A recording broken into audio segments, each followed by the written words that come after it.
Olá, você está no canal MedLife e no vídeo de hoje daremos continuação à aula sobre inflamação.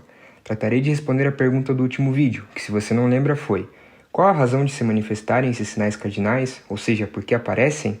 Bom, antes disso, é importante saber que a inflamação, de acordo com o seu tempo de evolução, ela é classificada em aguda e crônica. A inflamação aguda é aquela que dura minutos, horas ou dias e está composta pelos fenômenos vasculares e pelas reações dos leucócitos.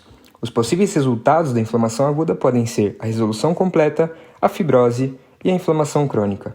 A inflamação crônica, por sua vez, dura aproximadamente semanas e meses e ela pode tanto seguir a inflamação aguda, quando a inflamação aguda não foi capaz de eliminar o estímulo nocivo, ou seja, a noxa, ou também pode começar de forma insidiosa, ou seja, crônica desde o início. As causas da inflamação crônica podem ser infecções persistentes, doenças imunomediadas e exposição prolongada a tóxicos. Nesse vídeo, nos centraremos especificamente na inflamação aguda e, como vimos, ela está composta pelos fenômenos vasculares e pelas reações dos leucócitos. Começando então pelos fenômenos vasculares. Quais são eles? São esses: a vasodilatação, o aumento do fluxo sanguíneo, o aumento da permeabilidade vascular e a êxtase. Começando pelo processo de vasodilatação. Aqui temos nessa imagem representado um vaso sanguíneo normal, onde contém uma espessura de parede normal e por dentro dele circula uma certa quantidade de glóbulos vermelhos. Através de um processo de vasodilatação, essas fibras musculares que compõem a espessura da parede se relaxam, então elas diminuem a espessura da parede, aumenta o diâmetro do vaso sanguíneo e, consequentemente, aumenta o fluxo sanguíneo, aumenta a quantidade de sangue que chega nesse tecido afetado. Então, quem produz esse processo de vasodilatação? Temos algumas substâncias químicas que são a histamina, o óxido nítrico, prostaglandinas, serotonina, fator ativador de plaquetas, mas aqui os principais são a histamina e o óxido nítrico. Vimos então que através desse processo de vasodilatação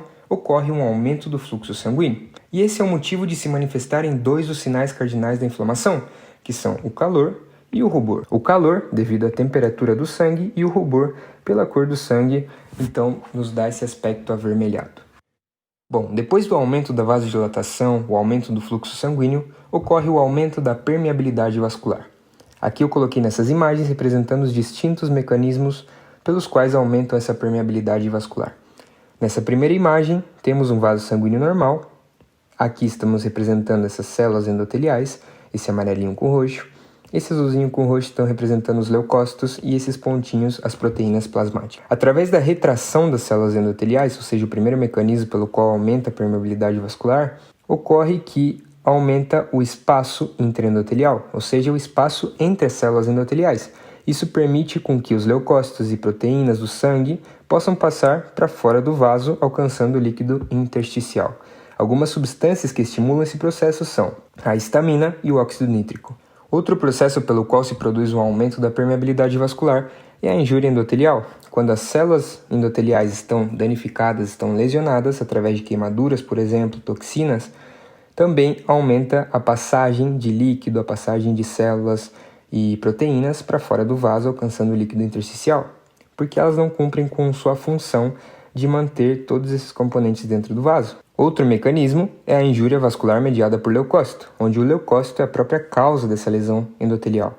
E por último, temos esse processo de transcitose aumentada, estimulada, por exemplo, pelo fator de crescimento do endotélio vascular, que aumenta a passagem de componentes do sangue para fora do vaso também. Independente de qual seja o mecanismo que gera esse aumento da permeabilidade vascular, ocorre que aumenta a quantidade de líquido, proteínas e células no espaço intersticial, causando o que chamamos de exudato. Exudato, ele é diferente de transsudato. Ambos são edemas. Se nós estudamos transtornos hemodinâmicos, vemos que um dos transtornos hemodinâmicos é o edema. E o exudato, ele é um edema inflamatório. Ele é devido ao aumento da permeabilidade vascular, por isso encontramos nele uma alta concentração proteica e restos celulares. Em contrapartida, o transsudato chamamos de edema hemodinâmico. Ele contém baixo conteúdo proteico, pouco ou nenhum material celular e também podemos denominá-lo um ultrafiltrado do plasma. Então, o que é um edema? É o aumento anormal de líquido intersticial. O edema ele pode tanto ser produzido pelo processo inflamatório, chamando de exudato, ou por outros processos, farei uma aula explicando quais são esses processos, chamado então de transsudato. Então esse edema é a causa da aparição desse terceiro sinal cardinal que denominamos tumor, ou seja, o inchaço. Por último, temos o processo de êxtase, que está causado pela perda do fluido, acompanhado de um processo de vasodilatação que vai produzir a lentificação do fluxo sanguíneo, a concentração das hemácias e o aumento da viscosidade sanguínea. Isso tudo produzirá uma congestão vascular. Aqui temos uma imagem representando essas mudanças que ocorrem no processo inflamatório. Vemos nessa primeira imagem uma arteríola que se ramifica e dão capilares que se conectam,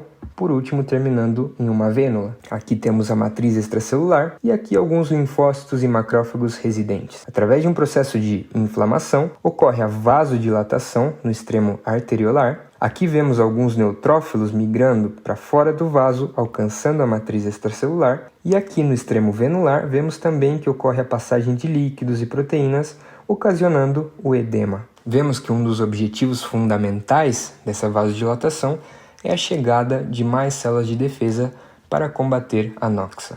Então, repassando, a inflamação é uma resposta local, protetora do nosso organismo e está estimulada por diversos tipos de noxa, sejam elas físicas, químicas, microbiológicas, mecânicas, etc.